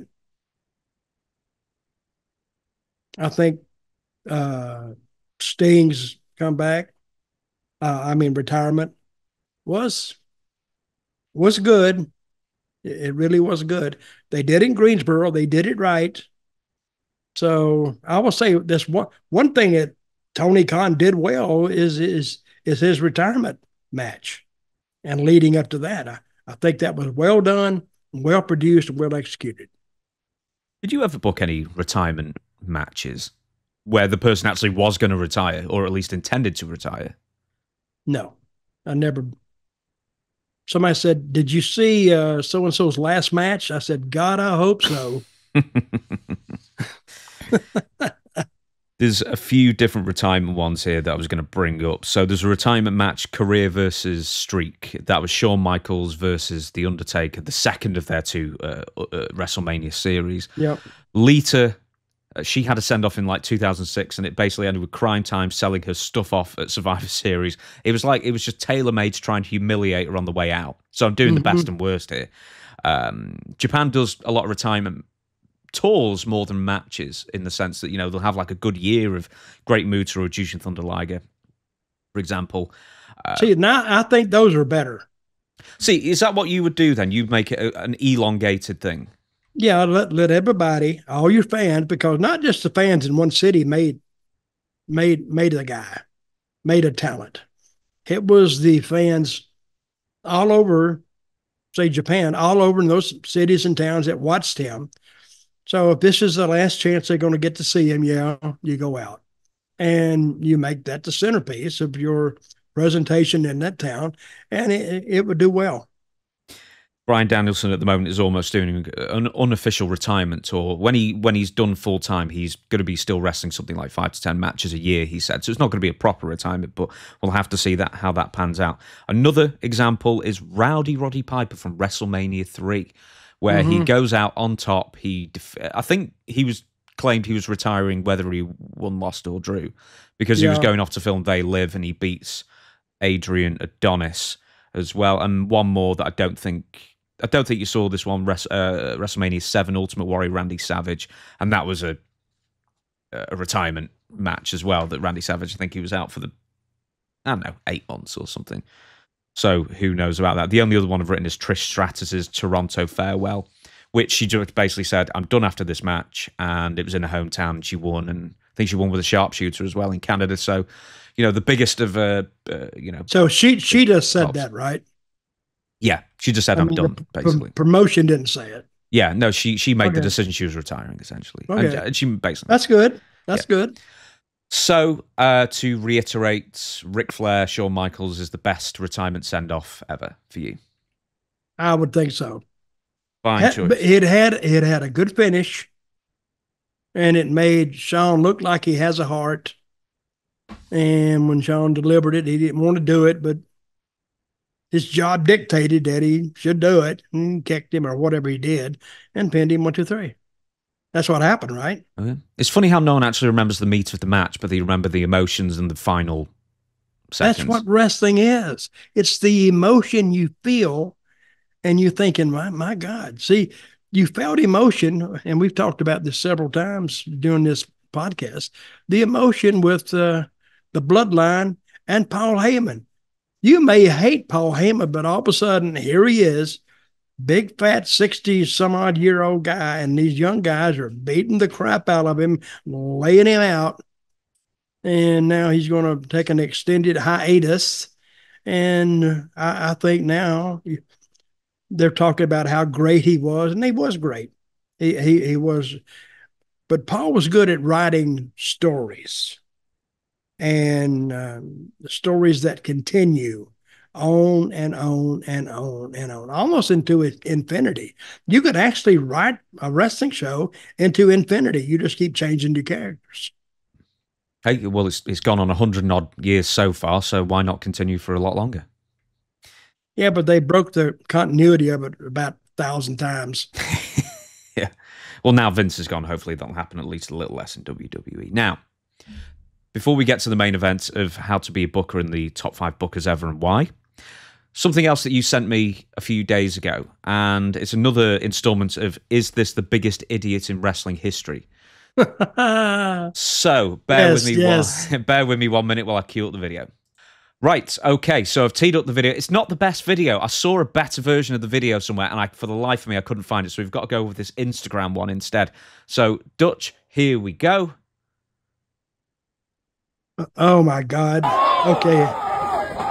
Watch this guy. He's running around the ring like a chicken with his head cut off, and nobody's trying to help. Oh, there, finally a guy gets there with a fire extinguisher. Yeah, I can't do the volume on this because it's Instagram, so sorry, I'll mute it again. So this dude is, so yes, so what's happened now? Well, somebody had an idea. Hey, I can throw fire, and I can, and he had something flammable in his mouth, and he lights he had a flame in front of him on a stick, and he blew it on the guy, and that's what we get. I bet he doesn't do this anytime soon. But this is, folks, if you're trying to get, don't do anything that you can't do.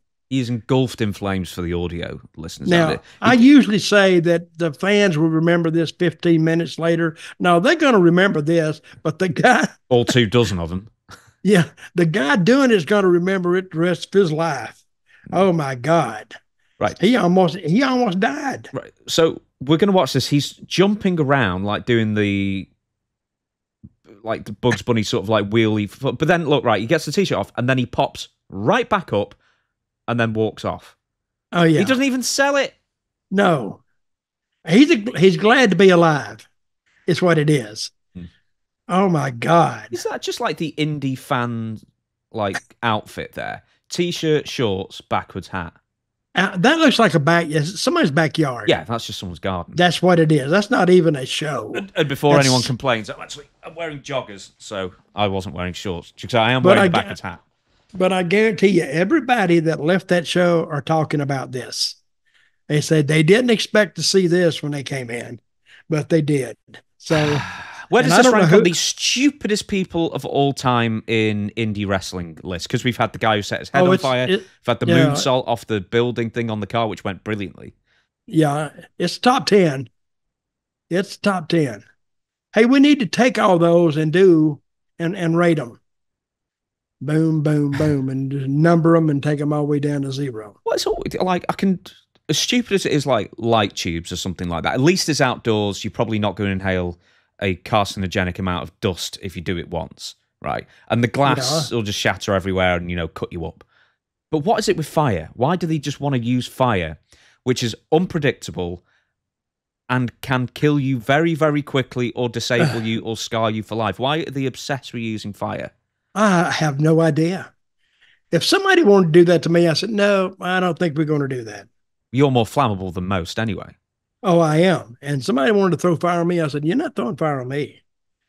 I mean, I guess I was a butthole that I didn't want to do a lot of that stuff because, first of all, we're not experts in fire. We're not experts in breaking glass over your head. We're not experts in this, that, and the other. So I'm going to do what I'm comfortable with doing, and I'm not going to do it. Get me on the scaffold was about probably the the craziest thing I've done, and I was scared to death. What are they getting out of this? Because are they trying to get noticed by WWE or something? No, they're trying to become viral sensations on X or Instagram or Snapchat or something. And who knows? I don't know what they're trying to do. Now on to our main event. So, okay, let's go. So you messaged me yesterday, the day before. Yes, no, yesterday, in fact. And yes, you said, I want to talk about this. I've got an idea for a top 5. I want to go in depth with it, which is perfect for me. And all the listeners and viewers out there as well, I hope. So we've talked about how to be a bookie. What to talk about how to be a booker first. We've discussed the idea that, hey, anyone can be a booker. All you need is just a couple of ideas. But what most people who are inexperienced will do is, let's say, for example, Guy A will beat up Guy B with whatever. Yep. Okay? That's an angle. That's an angle. That's an angle. Then week 2, what inevitably happens is then Guy B gets the revenge on Guy A. Yeah. Now and then you're 50-50, yeah. Yeah, you're back where you started. Okay, well, then, how do you be a booker and be good at it then? Because you got to study it. And I've said it, I said it in this one. You got to, let's take that same scenario you laid out. Guy B hits Guy A or something and lays him out. And the second week, Guy A is going to try to come in and hit Guy B with a 2x4 or whatever he got hit with. But yet, Guy B sees it coming and says, whoop, nope, and he leaves. He's a chicken shit.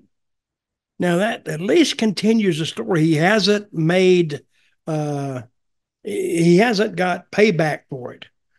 And then put him in a match and they fight out and they steadily build.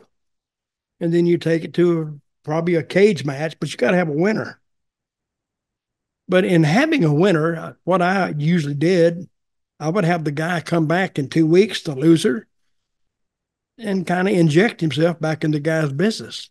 Or if he's got a tag team, inject himself in that business. So the story finishes, but it doesn't finish. It can, because the fans don't forget. So, yeah.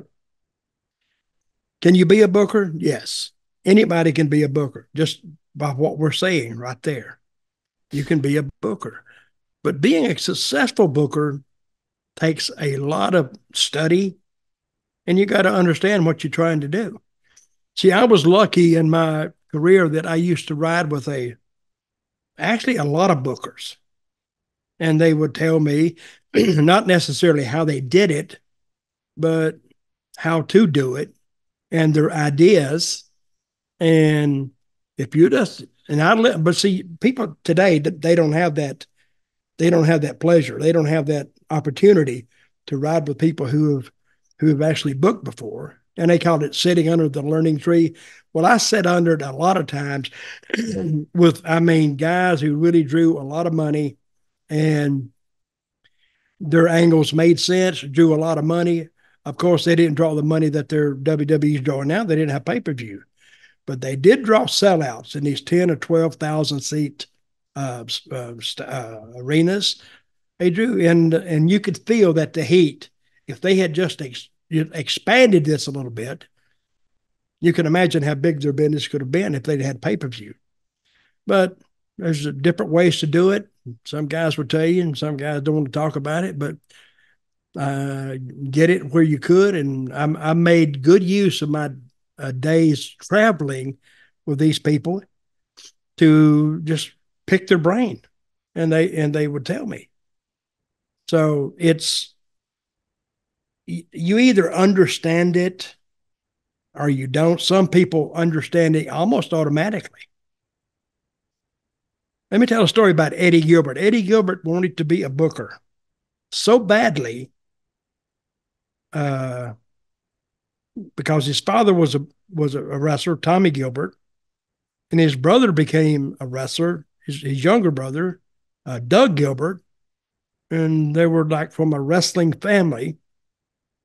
And he wanted to, I first met him when he was about probably 16, he would come to Memphis with his father, Tommy, and he'd bring a camera with him, like Cornette, and he would take backstage pictures of the wrestlers. But I didn't know it at the time, but he was trying to break into wrestling. I never heard that. And he was a good kid. I always liked him. And on his high school graduation, I think instead of going to his high school graduation, he actually went to a show in Jonesboro, Arkansas. He skipped his high school graduation to go and wrestle on a show. And then right after that, he worked in Memphis for about a couple of weeks. Then he went to Oklahoma. And I was talking to him one day. I said, when did you want to start being a booker? And he said, listen, this is what he used to do. He used to write phantom cards out. And he would say, and he would figure it all out, how long they need to go and who needs to go and what he was going to do the second week. He actually taught himself how to book. And he had a hero in Memphis. It was Jerry Lawler. And I used to love to watch Eddie work because he had two heroes, Jerry Lawler and Terry Funk. So I used to take, not bets, but I used to say, I wonder who he'll be tonight. I was on the show with him. And one night I'd be watching him in the back. Well, he's Jerry Lawler. That's who he's chosen to be in this particular match. And the next night I'm watching him and he's Terry Funk. So he had two heroes, Terry Funk and Jerry Lawler, and actually did them quite well. So, but he had some ideas about wrestling, and they were good. But I think what happened to Eddie is he was very impatient. He wanted the sellouts right away, and when he didn't get the sellouts, I think it kind of depressed him. And and we all know what happened to him in Puerto Rico. That I was leaving, going to WWF, and Carlos said, "Who could we get to book?" I said, "I don't know." He said, "What about Eddie?" I said, "Yeah, that'd be a good choice." He said, "Will you call him?" I said, "No, I'm not calling him. You can call him, but I'm not calling him." And so he called him, and then about 2 weeks later, right before I left, he came in. And then it was only about 3 weeks after I'd left Puerto Rico that I heard that Eddie Gilbert had died. So, and a lot of people said it was a heart attack. A lot of people said it was some pills that he'd been taking. But they found him in his room like 2 days later. He lived in a hotel room, and they found him. He was dead in there. So, but good guy. And I miss him every day. Love his brother, Doug, loved his father, had a nice mother. I met them all. But sometimes you want to be something till you get it, then you have it. Now what you're going to do with it. And I don't think a heart attack didn't kill Eddie. I don't think taking pills killed Eddie.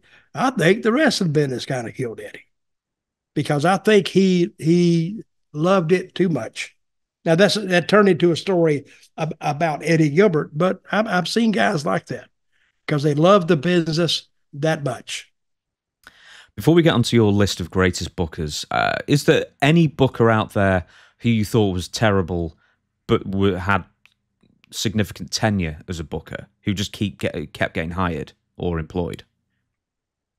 Well, I'm trying to think. No, once they're the word gets out that they're not very good, they don't continually get hired unless they just stay in the same territory and maybe own it or own a piece of it. Kansas City, they had, I don't even know who the booker in Kansas City was, Bob Geigel or Pat O'Connor. They were terrible. They were terrible bookers, good guys, but they didn't draw any money and had no ideas. Okay, so I was just looking at who the booker was. On Pro Wrestling Stories, it says that I think that's right. Brown worked as a booker for Central States Wrestling. So yeah, Yep. Bob Brown, your favorite.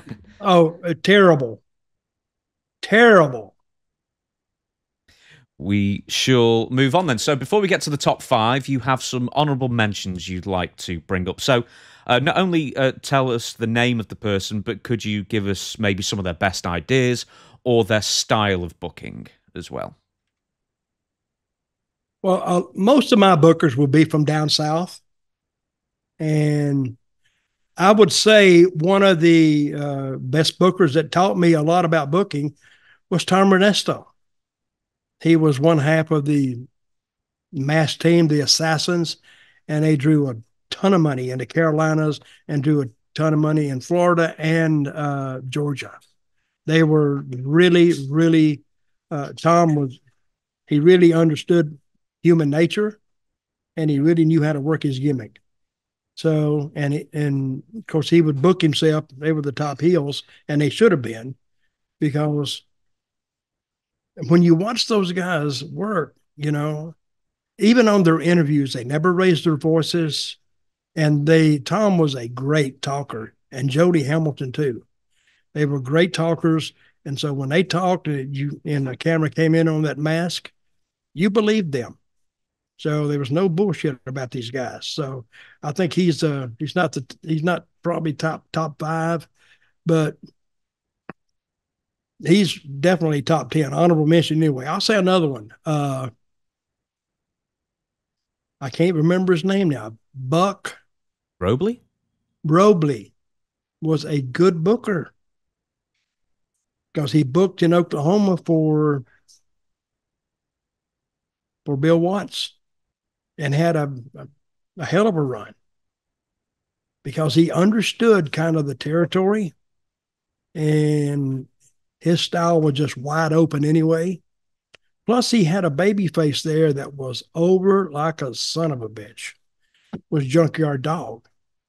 So all he had to do was keep throwing those heels like Jake the Snake and Teddy DiBiase. And, you got to look at his talent level. He had a lot of talent there that he could just keep throwing. And of course, Watts was a pretty good booker. So between Buck and Watts together, they had a good team. Was Ernie Ladd a booker as well at the time you were there? Ernie Ladd was there too, but Ernie booked mostly around himself. And I don't think he was a great guy. I loved Ernie, but he wasn't really that good with. See, a booker has to be good with the whole card. See, a lot of bookers are just good with their stuff. So, but Ernie Ladd was a booker there, and I think Watts, he owned it and he booked it too. So, any more, or should we go to number 5? Let's go to number 5. Let's see who I had here. Okay. I wrote them down. Okay, you don't remember this, but this is a lifetime ago. George Scott, who was the booker for Mid-Atlantic territory. He hit a run that they were selling out everywhere. They used to do the double Saturdays and the double Sundays. Matinee shows, and they would say they would do 10,000 people in Asheville, and they get in the car and they would go to Charlotte and they do 12,000 there. So you were working a lot, but you were making money, and because he understood and he treated it, and he told these stories. Plus he had Johnny Valentine, he had Wahoo McDaniel, and he had George Becker, Johnny Weaver, the Assassins at one point. So he had a lot of guys there. He could put it around. He did no angles underneath. Say before the 4th match, it was just matches. So when he sent the last 2 matches out there, those were your money matches. That's where he spent the time. So, but I would give him number 5, one of the best bookers I've ever seen. Mm-hmm. Number 4, I'm going to go with, and who do I have here? I'm going to go with Jerry Lawler. Jerry Lawler had a unusual booking establishment. The first thing routine. First of all, his main booking key was Channel 5 in Memphis. It drew such ratings that it was almost equal to prime time. Now, this is years ago. They would do in the 20s. Like somebody does now, they do a 3 rating. Oh my God, it's like, it's the end of the world. But back then, that was a prime time rating. Dallas was getting a 20. If anybody remembers that show, Dallas, it was the top show on TV for years. And the show that come on at 11 o'clock on Saturday morning would do a 20. And it was the same rating, same number of people. And he did a lot of stupid, goofy stuff. But he built most of it around him, and then did a good job with the rest of the card. And yeah, he was a smart guy. He really was. I'm gonna give him number 4. Number 3, I'm gonna give to Jarrett. He's another one in Memphis, because I think Lawler learned his booking more or less from Jarrett. And Jarrett, they all have their own unique style, but he drew a lot of money, and he drew it with personal angles, and his stuff was really good. Now, Memphis they weren't afraid to bring somebody in. So when Lawler, he would run out of heels. He was the resident babyface. But when he ran out of heels, he would import heels for 2 or 3 weeks. He would import Terry Funk. He would import maybe Bruiser Brody for 3 weeks, or he'd find him. He was like the shining prince out in the desert with the shining gold sword. But if he didn't have anybody to do battle with, if he didn't have that big dragon, and sometimes he'd have to get him a dragon, bring him in to give him time to get the guys in the territory over. And that's why they kept, a guy could start an angle in Memphis at, say, January, and I could almost tell you to the week how long that they would actually run with him as a top heel. It'd be about 8 months. And by that time, he was worn out, and they didn't like to do repeats. I don't blame them, because by the time he got through with Lawler, of course, he'd already beaten the underneath baby faces. He'd already beaten Dundee, and he already beat, me and some of the other ones. But we made that heel like he was breathing fire. So when he got to Lawler, yeah, and Jarrett was a master of that. So why, I'll give him number 3. Why does Jarrett then get the nod over Lawler? Then what? Because he did it well. I think he understood it. See, Lawler only booked during the winter, and summer. You know why? Sports fan. Yeah, he's a football fan. He didn't want to be bothered with damn wrestling when football season was going on. And he told me that. He said, "No, I got to go watch Cleveland Browns." He's a big Cleveland Browns fan.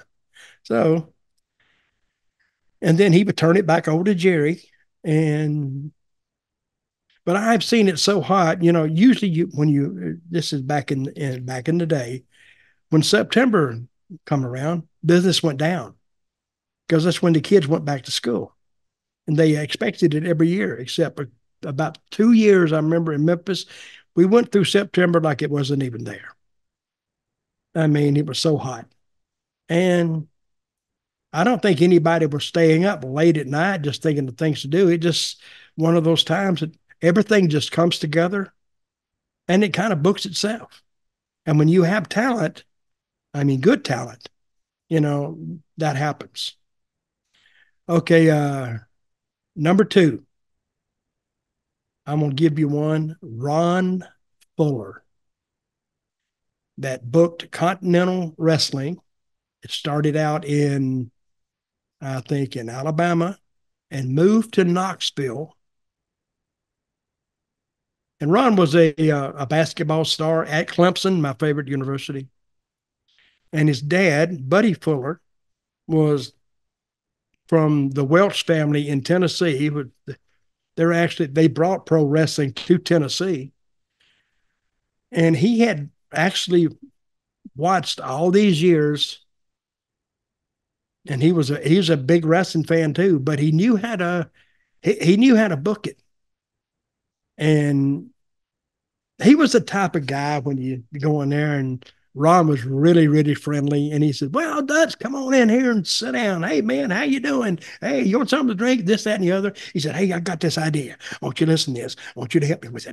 Blah, blah, blah, pass it back. And then I'm going to do this. Then I'm going to do that. And you're sitting there listening to him, and you're going, you get caught up in the cadence of it. Oh, yeah, you like it? I love it. Yeah, and you forget that he tells you that he just wants you to get beat by this guy, but he's got you so excited that you're willing to go out there and do anything. But he actually took the Knoxville territory and ended up I think he bought it for like $100,000, I think, and ended up selling it to another guy for like $1 million. So that was a pretty good return. So it's not the only time he did it, I think, either. He may have done it a couple of times. Yeah, well, that was his dad. He did it a couple of times. His dad, Buddy, had been through all this anyway. So, and he was well versed on what he had to do. Good guy. So what was the thing he did? So just very quickly before we get into number one, is he would basically hotshot the territory for a month. Then he'd sell it. And then there's no way that the new guy could follow up. He wouldn't hotshot it. He'd get it up and running. He'd get it up and running in good shape, and he'd make money off of it as long as it could. And then when it was coming time, if he found a buyer, well, he wanted to sell it while it was still hot. Of course, the buyer knew nothing about pro wrestling. And Ron didn't tell him either. He just got his money, and he went on down the highway. And the first time I remember when he sold Knoxville, he wanted to get a hockey team. And he came up with music for the hockey guys. And then they took it over to wrestling. Because when he lined up, he'd turn the lights down and they'd play the music. It's time for the game to start. Then, and starting at right wing for Nashville from Toronto, Canada, Troy, whatever. And he'd come out and then the spotlights on him. And he had spotlights all over the arena. He made it exciting from the opening bell. And finally, the Eastern Hockey League, then the National Hockey League saw what he's doing it, and then they adopted it. They told him first he couldn't play music. He said, why not? He said, what's that movie? There's no crying in baseball. Remember that? He said, there's no music in hockey. He said, well, I don't know why. There's music here. And then they was going to come to tell him, 2 lawyers they sent, tell him he couldn't do it. And they went out and watched it, and they come back and they said, well, I guess you do. Mm-hmm. and they enjoyed it. So, but I would say that he's a great head for wrestling. And he's the second one. Can I guess who the first one is? Guess.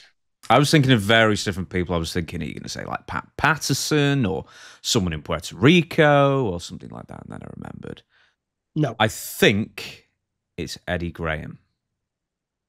No, but I should have put him in. You're kidding. I genuinely thought I'd got that right. So it wasn't Eddie Graham? No. Oh, okay. And I actually forgot Eddie, but Eddie, he's another honorable mention. Well, there you go. I've got absolutely no idea who you're going to say now. Yeah. I'm going to say it's not just one guy. It's about 10 guys. And where would 10 guys be used to book something? In a committee or a writers' meeting. Right. WWE. And I think since Triple H is ahead of that, I think he's got to be the number one booker. Not just him, but they're giving him all these ideas, but he knows how to place them, or the creative team does. And we were just talking earlier about the ending segment on SmackDown. Was that on SmackDown where they busted up? And how good it was. So I think Triple H, with those 10 writers which actually are semi-bookers, really. And but I don't know who actually books the actual shows. I don't really know who does that. But I guess somebody, and it's got to go to Triple H for his clearance. But well, I would give it to him. Yeah, Raw has their own head writer. SmackDown has their own head writer. They both got teams under them. And then I imagine Triple H is the head honcho who approves everything or suggests his own stuff. But also there's going to be people like Paul Heyman who is going to be trusted to come up with his own stuff as well. So it really is a melting pot of ideas. Well, I don't think, I think he comes up with his own stuff, but I think he's also, they keep him around because he knows what he's doing, and they run the idea past him. And then he adjusts accordingly because, he had that ECW one time. And here's the story about Paul Heyman.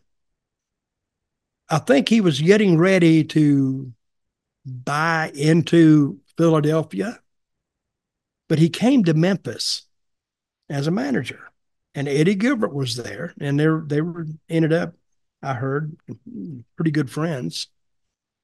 But he came to Memphis to check out the style in Memphis, and he came down there and he learned the style. And what he did, he took that style back to Philadelphia, which was a virgin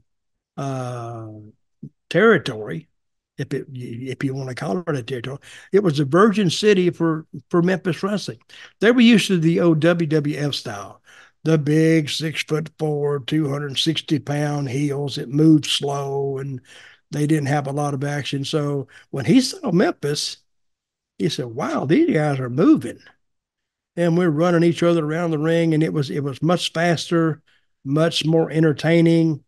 And he copied that idea, took it back to Philadelphia, and then he turned it into, that crazy hardcore style that ECW was known for. Yeah, well, at the time, Eastern Championship Wrestling is an interesting beast in the sense that WCW was going there. The Philly crowd has always been difficult. They weren't fans of a lot of stuff they were doing. They were with other stuff, of course. WWF, the same thing. And then there was a guy called Joel Goodhart who ended up running about once a month in the area.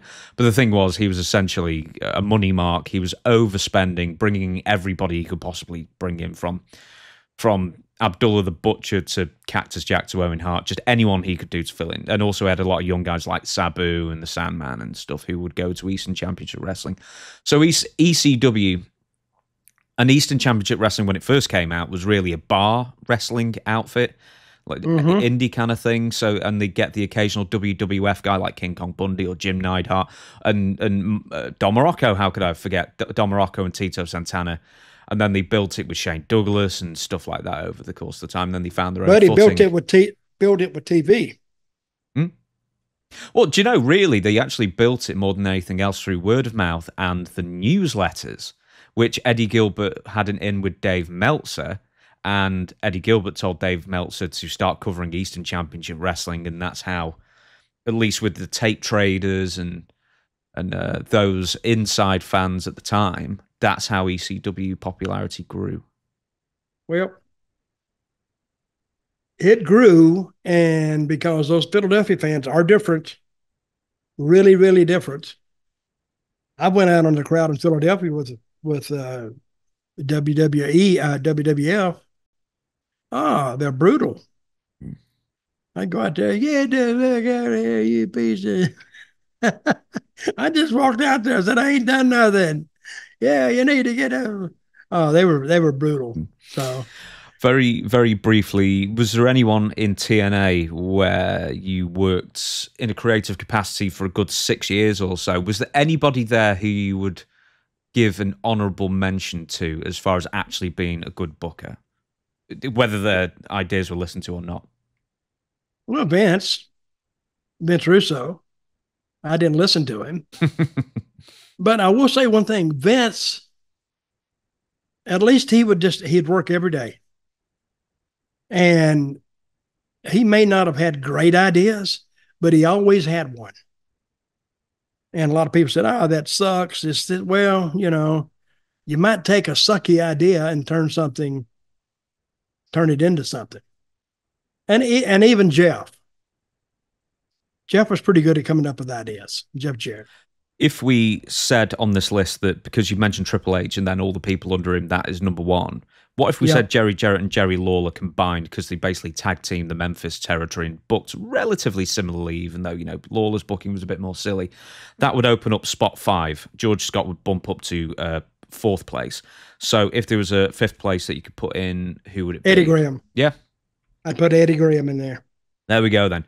That is the answer. So if we combine the Jerrys, it would be Eddie Graham, George Scott, the Jerrys, Ron Fuller, and at top Triple H and Co in WWE. And with that, we're going to close up this show. So everybody, thank you very much for watching. We're here every single Friday, and we're here every single Tuesday as well with Ask Dutch Anything. If you would like your question asked to the Dirty Dutchman himself from Oil Trough, Texas, you write to questions4dutch@gmail.com.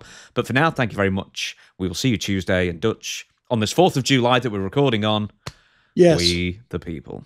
We the people, and who is going to be our president?